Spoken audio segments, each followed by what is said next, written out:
হচ্ছে গত 10ই মার্চ মারা গিয়েছিলেন এবং লাস্টে কিছুক্ষণ আগে দেশে এসেছে। আমাদের ভিডিও দেখার পরে অনেকে অনেকভাবে সহযোগিতা করেছেন এবং সকলের সহযোগিতায় মা বাপের কাছে, পরিবারের কাছে লাস্টে ফিরে এসেছে। আল্লাহ তাআলা যেন কবুল করেন। শেষ বিদায় দেওয়ার জন্য কিন্তু আজকে পবিত্র রমজান মাসের প্রথম তারাবি পড়ে অনেক মানুষের উপস্থিতি ছিল। আল্লাহ তাআলা যেন সেটা কবুল করেন। সাথে থাকুন, শেয়ার করুন।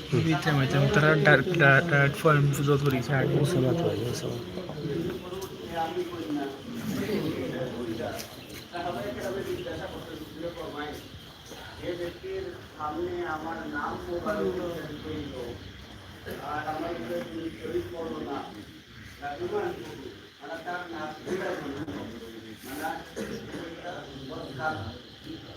বক্তের কাতারে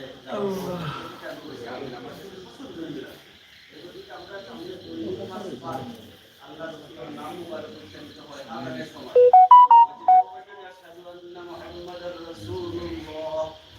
আমরা আল্লাহ রসুলের সামনে দুরূদ শরীফ পড়তাম। আর দ্বিতীয় হইল যারা মা বাবা আয়াতের জন্য কাজ করেন এরা খেদমত করিয়া উপার্জন করতে পারবো না, এরা হলো আর তাদের যারা সমাধান মুবারক মাস পাই বর্তমান মাস পাওয়ার পরেও তার অপরাধ মার্জনা করাইতে পারবে না। তার মানুষের সাথে এবং এখন জিন জাতি আছে চাই আমরা মন্ত্র কাজে দাবিত করবো আর চাই আমরা ভালো ভালো কাজ করাই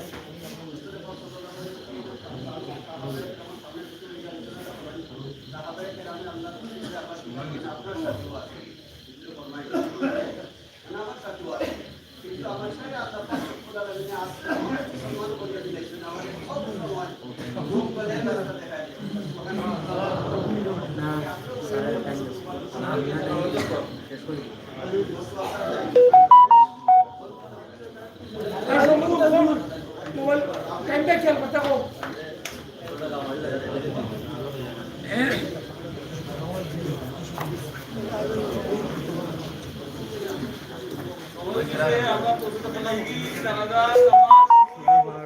বাড়িতে বলেছিলেন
আলহামদুলিল্লাহ, কিছুক্ষণ আগেই আমরা জানাজার নামাজ সম্পন্ন করলাম। আমরা যেটা বলতে চেয়েছিলাম, অত্যন্ত দুঃখের সাথে যে একজন ভাই শেষ বিদায় নিলেন এবং শেষ বিদায় দেওয়ার জন্য আত্মীয় স্বজন, পরিবারের সদস্যরা সবাই কষ্ট ভরা মন নিয়ে কিন্তু বিদায় দিতে হচ্ছে।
শেষ জানাজা নামাজের পরে দোয়া করেছেন সবাই। শেষ বিদায় দেওয়ার জন্য, দাফন সম্পন্ন করার জন্য নিয়ে যাওয়া হচ্ছে গুরুস্থানে। এভাবেই কিন্তু আমরা সবাই একদিন যেতে হবে। আল্লাহ তাআলা যেন নেক আমল করে যাওয়ার তৌফিক দান করেন। এবং এই মৃত্যুটা ছিল অনেক কষ্টের, যে অল্প বয়সে মাত্র 22 বছর বয়সে জয়নাল নামের এই ছেলেটি চলে গেছিল প্রবাসী পরিবারের অভাব উঠন দূর করার জন্য, কিন্তু সেখানে গিয়ে 28 দিনের মাথায় স্ট্রোক করে মারা গেলেন। এবং তার লাস্টে দেশে আনতে অনেক হিমশিম খেয়েছিলাম পরিবার। আমরা সেদিন খবর পেয়ে এসেই আমরা ভিডিও করেছিলাম। ভিডিওর মধ্য দিয়ে অনেক ভাই বন্ধুরা দেশ এবং বিদেশ থেকে সহযোগিতার হাত বাড়িয়ে লাশটিকে দেশে আনার সাহায্য করেছেন এবং মা বাবার কোলে ফিরিয়ে দেওয়া হয়েছে এবং নিজের গ্রামে গোরস্থানে তার দাফন সম্পন্ন হচ্ছে। সকলের দান খয়রাতকে যেন আল্লাহ তাআলা কবুল করে সেই প্রত্যাশা রাখছি। এবং প্রবাসী যারা আছেন আমাদের ভাই বন্ধুরা, সবাই যেন ভালো থাকেন, সুস্থ থাকেন, আমরা সেই দোয়া করি। আল্লাহ তাআলা যেন আমাদের সবাইকে ভালো রাখেন, আমার প্রবাসীদেরকে ভালো রাখেন। আমরা যেন এভাবেই মহতি কাজে, মানুষের কাজে অংশগ্রহণ করতে পারি, সেই তৌফিকটা যেন আল্লাহ তাআলা আমাদেরকে দান করে। আমরা একটু তার পরিবারের যে ঘরটি আছে, ঘরটি একটু দেখানোর চেষ্টা করছি। এবং আজকে পবিত্র রমজান মাসের প্রথম তারাবির নামাজ পরেই কিন্তু আজকে শেষ বিদায় দেওয়ার জন্য আমার ভাইটিকে এলাকার আত্মীয় স্বজন সহ সবাই এসেছেন। এবং এত ভালো একটা ছেলে ছিল, এলাকার মানুষের বক্তব্য যেটা জানলাম, যেভাবে তার মৃত্যু হবে এটা কখনো তারা কামনা করেননি। এই যে তার ঘরটি আপনারা দেখেন, তার ঘর, এই ঘরটি যাতে ভালো করতে পারে, তার পরিবারের মুখে এক মুঠো ভাত দিতে পারে, সেই আশাই কিন্তু প্রবাসে পাড়ি জমিয়েছিল অল্প বয়সে। কিন্তু সেই ভাইটি সেখানে যাওয়ার পরে আল্লাহ তাআলার হুকুমে, আল্লাহ তাআলার ডাকে সাড়া দিয়ে চলে গেল না ফেরার দেশে। আর কখনো সে ফিরে আসবে না। বিদায় দিলেন পাড়াপড়শি, আত্মীয় স্বজন, যেভাবে আমাদের সবাইকে বিদায় দেওয়া হবে এবং বিদায় দিয়ে আসছেন। ঠিক শেষ বিদায়, শেষ জানাজার নামাজ পরেই 4 বেহালার পার্কেতে নিয়ে যাওয়া হচ্ছে শেষ ঠিকানা কবরস্থানে। 3.5 হাত মাটির নিচে তাকে দিয়ে আসবেন। আল্লাহ তাআলা যেন তাকে জান্নাতি করেন, তার পরিবার, তার মায়ের, তার বোন ভাইদের সকলকে যেন আল্লাহ তাআলা ধৈর্য ধরার তৌফিক দান করেন। ইতিমধ্যে তার মায়ের অবস্থা খুবই খারাপ, ডাক্তারের কাছে পাঠানো হয়েছে এবং তার মা চিকিৎসা নিচ্ছেন। পরিবারের সদস্য প্রত্যেককে যেন আল্লাহ তাআলা ধৈর্য ধরার তৌফিক দান করেন, কর্তৃত্বের সাহায্য দিয়ে সেই প্রার্থনা করছি। এই পরিবারকে কিছুটা সাহায্যের হাত বাড়িয়ে দেওয়ার দরকার। আমরা প্রথম যে ভিডিওটি করেছিলাম 10ই মার্চ তার লাশটি দেশে আনার জন্য, সেখানে নাম্বার আছে। যারা সাহায্য করতে চান আপনারা সরাসরি সাতক্ষীর নোয়াগাঁও কটালপুর গ্রাম, সিলেট সুনামগঞ্জ সড়ক থেকে মাত্র 2-3 মিনিট লাগবে তাদের বাড়িতে আসতে। আপনারা এসে এই পরিবারের পাশে দাঁড়াবেন। আপনারা এই পবিত্র রমজান মাসে অনেকভাবে সাহায্য করবেন। এই পরিবারটা যে ঘরে আছে সেই ঘরটাও ঝুঁকিপূর্ণ, আপনারা দেখেন। এবং একমাত্র ছেলেই ছিল, সে উপার্জন করত। সেই ছেলেটি মারা গেছে, তার বাবা অসুস্থ, তার মাও অসুস্থ হয়ে পড়েছেন। পরিবারে আরও তার ছোটো ভাই বোনেরা রয়েছে, ছোটো তারাও স্বপ্ন দেখেছিলেন এই ছেলেটির হয়তো তারা তাদের ভাইকে প্রবাসে দিয়েছে, হয়তো বা ধীরে ধীরে তাদের সচ্ছলতা আসবে, অভাব অনটন দূর হবে, কিন্তু সেটা আর হলো না। তাদের ভাইকে সুস্থভাবে বাড়ি থেকে বিদায় দিলেও লাশটি আসতে হয়েছে, লাশটি আসলো তার ভাই লাশ হয়ে, সেটা তারা মেনে নিতে পারছেন না। তাই জানাজার নামাজটি আমরা দেখিয়েছি, এর আগে যে ভিডিওটি দিয়েছি, অবশ্যই তার লাশটি আসছে, কে যেভাবে আসছে তাজ ফাউন্ডেশনের অ্যাম্বুলেন্স দ্বারা লাশটি এখানে ঢাকা থেকে বাড়ি পর্যন্ত এসেছে। ওনার সহযোগিতা অবশ্যই স্মরণ রাখার এবং মানব কল্যাণে সেটা আল্লাহ তাআলা যেন কবুল করেন সেই প্রত্যাশা রাখছি।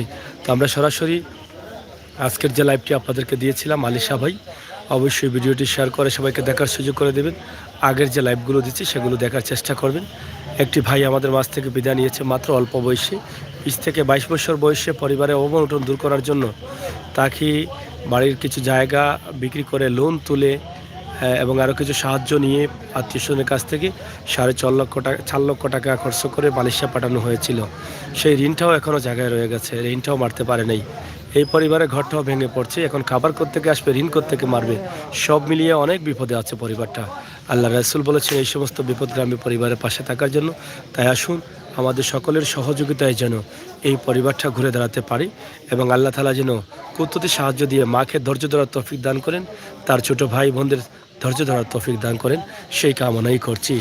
এই পবিত্র রমজান মাসের প্রথম তারাবির নামাজ পড়েই আমরা এই মহতি কাজে আসছি, মহতি কাজটা করলাম। ইনশাআল্লাহ আল্লাহ তাআলা কবুল করবেন। এরকম মহতি কাজ মানুষের কল্যাণে আমরা যেন সবসময় করতে পারি সেই প্রত্যাশা রাখছি। যারা লাইভে আছেন আপনারা শেয়ার করে, লাইক দিয়ে, সাবস্ক্রাইব করে আমাদেরকে এগিয়ে নিয়ে যান। বাস্তব ভিডিওগুলো পাবেন। ভালো কিছু না দিতে পারলে খারাপ কিছু দেব না। অবশ্যই আপনাদের সহযোগিতা পেলে আমরা আরও ভালো ভালো কিছু করতে পারবো মানুষের জন্য, মানুষের কল্যাণে।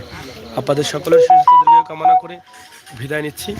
আমরা যেন সবসময় আমরাও মরার কথা চিন্তা করি। আজকে যে ভাইটি মরে গেল, আমরাও যে মরব না কাল, আজ, যে কোনো সময়, এই বিশ্বাস রাখা যায় না। তাই সবসময় মরানোর জন্য প্রস্তুত থাকতে হবে এবং আল্লাহ রাসূলের কাজ করতে হবে, বাদ কাজ থেকে বিরত থাকতে হবে, নামাজ, রোজা, ইবাদত বন্দেগী করতে হবে। এই পবিত্র রহমত, বরকত, নাজাতের মাস, সিয়াম সাধনার মাস, এই মাসেই আমাদের ভাইটিকে বিদায় দিচ্ছি। ইনশাআল্লাহ একদিন আমাদেরকে ওইভাবে বিদায় দিতে হবে। তাই আল্লাহ তাআলা যেন মরার আগে মরার সামানা আমার রাসূলের পাশে দাঁড়ানোর, জান্নাত পাওয়ার কাজ করে যেতে পারি, আল্লাহকে খুশি করে রাজি করতে পারি, সেই কাজগুলো করার জন্য তৌফিক দান করেন, সেই প্রত্যাশা, সেই আশা রাখছি। আপনারা সবাই ভালো থাকুন, নিরাপদে থাকুন, সুস্থ থাকুন। আর জয়নাল যে মারা গেছে তার ঘরের দিকে একটু তাকান আপনারা, ঘরটি দেখুন। এই ঘরটি দেখে আপনারা বুঝতে পারছেন তার পরিবারটা কী অবস্থায় আছে। এটা খুবই দুঃখজনক, খুবই কষ্টের। আল্লাহ তাআলা এই সমস্ত মানুষের জন্য বেশি বেশি বিপদ রাখেন। দেখেন আল্লাহ তাআলার দুনিয়ার মানুষগুলো যাদের ভালো রেখেছেন তারা এই সমস্ত পরিবার পাশে এসে দাঁড়ান কিনা। আজকে চাতক উপজেলার নোয়াগাঁও কটালপুর গ্রাম থেকে সরাসরি লাইভটি দিচ্ছি। এই বৃষ্টির সময়, বৃষ্টির দিনে যে কোনো সময় বৃষ্টি আসতে পারে। ইনশাআল্লাহ আপনাদের সবাইকে নিরাপদ থাকার আহ্বান জানিয়ে বিদায় নিচ্ছি। আল্লাহ হাফেজ।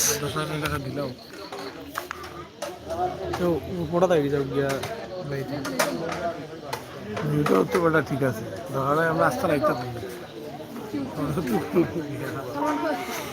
এই হচ্ছে তাদের ঘর, তাদের বাড়ি। আপনারা দেখছেন সরাসরি এই ঘরেই তাদের পরিবারের সদস্যরা। তার মা অসুস্থ, পরিবারের সবাই মনমরা হয়ে বসে আছেন। কি বলবেন আর কি বলবেন, কি বলার আছে, সব মিলিয়ে আল্লাহ তাআলা যেন তাদেরকে ধৈর্য শক্তি দেওয়ার তৌফিক দান করেন এবং ঘরটি ঝুঁকিপূর্ণ অবস্থায় আছে। সব মিলিয়ে খুবই কষ্ট রয়েছেন তারা। আমাদের আজকের এই লাইভটি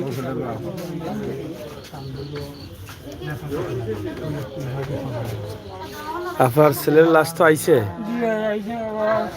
যারা সহযোগিতা তারা লাই দোয়া করা তো দেখছো নি ছেলের মুখ। কি সমস্যা তারা রেখি কা হয়ে নি তারা দুষ্ট মজা নাই ভাই আল্লাহ তারা বিজনেস বড় আর আমার বাচ্চারা আল্লাহ তারা রসিলা করে দেখা হয়েছে। বাচ্চার মুখ দেখছেন তো? দেখছি, আল্লাহ দেখা হয়েছে। আপনার তো অনেক টাকার ঋণ রয়েছে না? ও বাবা ঋণটি না আছে তাহলে আর আল্লাহ আল্লাহ চেষ্টা করবে। এই যে সরল সহজ বাবা, একদম সরল সহজ স্বপ্ন দেখেছিলেন সন্তান হয়তো রুজি করবে, কিছুটা হলেও ভালো থাকতে পারবেন, কিন্তু সেই স্বপ্নটা ভেঙে গেল। হয়তো আল্লাহ তাআলা ভালো মনে করেছেন তাই করেছেন। আল্লাহ তাআলার হুকুম তো অস্বীকার করা যাবে না, তারপরও আল্লাহ তাআলা যেন তাদেরকে ভালো রাখেন সেই প্রার্থনা করি। তাদের ঘরের অবস্থা খুবই খারাপ, এই বৈশাখীর ঝড়ে কি হবে জানি না, তবে আপনাদের সহযোগিতা চাই। আপনারা সরাসরি এসে তাদেরকে একটু সহযোগিতা করবেন, এই পরিবারটাকে একটু দেখে যাবেন, সেই প্রত্যাশা রাখছি। এভাবেই আমরা সবাই একদিন যাব, কেউ থাকবো না এই পৃথিবীতে, কেউ আগে কেউ পিছে, কেউ যার মতো করে যা যা আমরা চলে যাব। আল্লাহ তাআলা যেন আমাদের সবাইকে ভালো রাখেন। এই যে মাও বসে আছেন একদম অসহায়ের মতো, মায়ের কাছে সন্তানের লাশ পৃথিবীর সবচাইতে কঠিনতম কষ্টের, সেই কষ্ট সহ্য করার ধৈর্য ধরার তৌফিক যেন দান করেন আল্লাহ তাআলা, সেটাই প্রার্থনা করছি। কিছুক্ষণ আগে শেষ বিদায় দিয়েছেন, জানাজার নামাজ পড়ে দাফন সম্পন্ন করতে যাচ্ছেন। আমরা সেটি আপনাদের কাছে উপস্থাপন করার চেষ্টা করলাম, সরাসরি সেই লাইভটি দিলাম এখান থেকে। আমার দেশ বিদেশ থেকে আমার ডাকে অনেক ভাই বন্ধুরা এই পরিবারের পাশে এসে দাঁড়িয়েছেন। আমাদের ভিডিও করার পরে আপনারা লাস্টটি দেশে এনে দিয়েছেন, মালয়েশিয়া থেকে সহযোগিতা করেছেন, বাহরাইন থেকে সহযোগিতা করেছেন, বিশ্বের বিভিন্ন দেশ থেকে এই পরিবারকে সহযোগিতা করেছেন। কেউ মুখ দিয়ে করেছেন, কেউ অর্থ দিয়ে করেছেন, কেউ বুদ্ধি দিয়ে করেছেন। আপনাদের সবার কাছে কৃতজ্ঞ। এই পবিত্র রমজান মাসে যেন আপনাদের প্রত্যেকের সাহায্যটা আল্লাহ তাআলা কবুল করেন। তাদের যে একটা নাম্বার দিছিলাম না আগে, নাম্বারটা মুখস্থ আছে, ওটা একটু বলেন তো। 0172 47 24 96 787। আবার বলেন তো, নাম্বারটা বলেন। 017 24 7 967 78। আপনার আব্বার নাম কি? এই যে মা এবং বাবা, আসলে কথা চাইও না, কারণ তাদের ভিতরটা যে কি করছে একমাত্র আল্লাহই জানেন, আল্লাহ ছাড়া কেউ বলতে পারবে না। আল্লাহ তাআলা যেন ধৈর্য ধরার তৌফিক দান করেন। শত কাঁদলে শত চাইলে আল্লাহর কাছে আর এই সন্তান ফিরে আসবে না, আসার কথাও না। এভাবেই একে একে আমরা কেউ আগে কেউ পরে যাব সবাই। কিছু কিছু যাওয়া আমরা মেনে নিতে কষ্ট হয়, যা কখনো কোনো মা এবং বাবা আশা করেননি। এই যাওয়াটা, জয়নালের যাওয়াটাও মা বাবার কাছে পাহাড় সমান কষ্টের, যা এই পৃথিবীতে আর এর চাইতে বড় কষ্ট হতে পারে না। তাদের নুন আনতে পান্তা পোড়ায় কষ্ট করে ছেলেকে পাঠিয়েছিলেন। এই যে ঘরের অবস্থা আপনারা দেখেন, এই ঘরটি খুবই কষ্টে আছেন তারা। বৃষ্টি পড়ে, ঝড় বৃষ্টি আসছে, ঘরটি ঝুঁকিপূর্ণ অবস্থায় আছে। তারপরও তারা কোনোভাবে খেয়ে দিয়ে বেঁচেছিলেন এবং সন্তানকে কষ্ট করে লোন তুলে পাঠিয়েছিলেন। 28 দিনের মাথায় সেই সন্তান মালয়েশিয়ায় শেষ নিঃশ্বাস ত্যাগ করেছে এবং অবশেষেই তাদের দাবি ছিল আমাদের লাইভের মাধ্যমে সন্তানের লাশটা যেন দেশে আসে, তারা যেন দেখতে পারেন, শেষ বিদায়টা যেন তারা দেখে দিতে পারেন। আল্লাহ তাআলার হুকুমে আমরা লাইভ করার পরে এটা আল্লাহ তাআলা কবুল করেছেন, শেষ বিদায়টা তারা দিয়েছেন। আল্লাহ তাআলার কাছে তাদের চাওয়ার কি আর আছে? তারা নীরব হয়ে বসে আছেন আর সন্তানের জন্য দোয়া করছেন, সন্তানটিকে যেন আল্লাহ তাআলা জান্নাত নসিব করেন। আমরাও দোয়া করি আল্লাহ তাআলার সর্বোচ্চ জান্নাতের স্থান যেন আমার সেই ভাইটিকে দান করেন। এখন শুধু একটাই দাবি আমার, আপনারা যারা প্রবাসী আছেন, বিত্তবান আছেন, এই পবিত্র মাসে, রহমত বরকত নাজাতের মাসে আপনারা একটু সাহায্য করেন, এই পরিবারের পাশে একটু দাঁড়ান। তাদের লোন রয়েছে, ঋণ রয়েছে, অনেকে সহযোগিতা করেছেন, তাদের ঘরটি দরকার। আমরা তো আপনাদের কাছে অনেক চেয়েছি, আজকেও চাইলাম। আল্লাহর ওয়াস্তে এই পরিবারের পাশে একটু দাঁড়াবেন। হয়তোবা আপনারা নিজেরা এসে যাবেন এই পরিবারের কাছে, আপনারা এসে একটু দেখে যাবেন। এই মানুষগুলোর কাছে যদি আপনারা আসেন, নিঃসন্দেহে আপনারা যদি সহি নিয়তে আসেন, আল্লাহ কবুল করবেন। এই পবিত্র মাসে, রহমত বরকত নাজাতের মাসে দান খয়রাত আমরা বিভিন্নভাবে করব, তার একটি অংশ যেন আমরা এই পরিবারকে দিতে পারি। এই পরিবারটি যেন তাদের কষ্টটা ভুলে যেতে পারেন।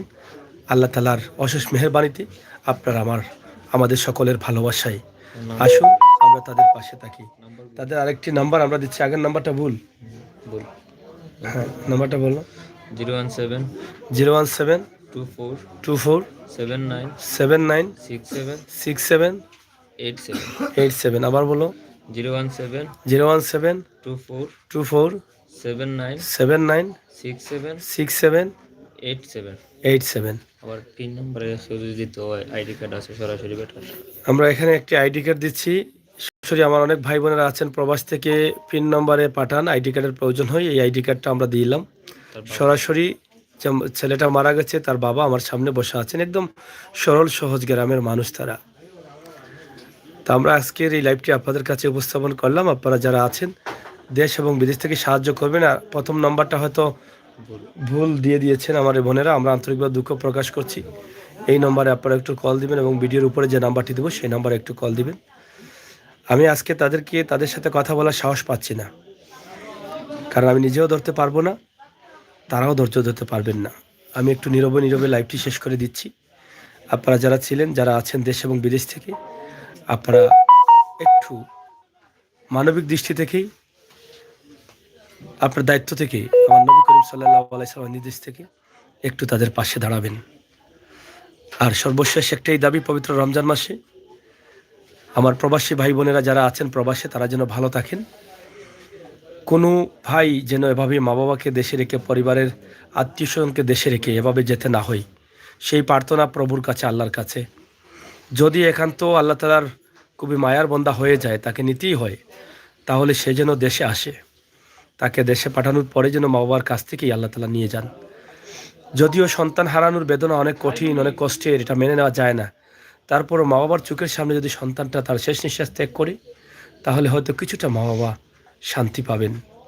আল্লাহ তাআলা যেন আমাদের প্রত্যেক প্রবাসী ভাইদেরকে এভাবেই রাখেন এবং দেশে মা বাবার পাশে এনে তাদের শেষ নিঃশ্বাস ত্যাগ করেন। আমরা দেখেছি অনেক প্রবাসী, অনেক ভাই বন্ধুরা সড়ক দুর্ঘটনায় মারা যান, বিভিন্ন রোগে মারা যান, স্ট্রোক করে মারা যান। আজকে জয়নাল আমার ভাইটি যেভাবে বিদায় নিল, অল্প বয়সে সেই ভাইটি হয়তো স্বপ্ন দেখত তার পরিবারকে একদিন ভালো অবস্থানে নিয়ে যাবে, সেও হয়তো একদিন ভালো অবস্থান থেকে এসে সংসার করবে, কিন্তু সব স্বপ্নগুলো তার বকিয়ে রয়ে গেল। আল্লাহ চাইলে সব স্বপ্ন পূরণ করতে পারেন, আবার যদি নসিবে না থাকে কোনো স্বপ্নই পুরো হয় না। সব কিছু আল্লাহ তাআলার ইচ্ছা। সর্বশেষ একটাই চাওয়া, এই পরিবারকে আল্লাহর হাওলা করে গেলাম। আপনারা যার যার সাধ্য অনুযায়ী এই পরিবারের পাশে দাঁড়াবেন, সাহায্যের হাত বাড়িয়ে দিবেন। সরাসরি তাদের নাম্বার দিয়েছি, সেই নাম্বারেই আপনারা তাদের সাথে কথাবার্তা বলে তাদের বাড়িতে আসতে পারেন। তাদের বাড়ি সাতক উপজেলার নোয়াগাঁওয়ের খটালপুর গ্রাম, উত্তর কুরমা ইউনিয়ন নোয়াগাঁও গ্রাম। নাম্বারটি আবার বলো।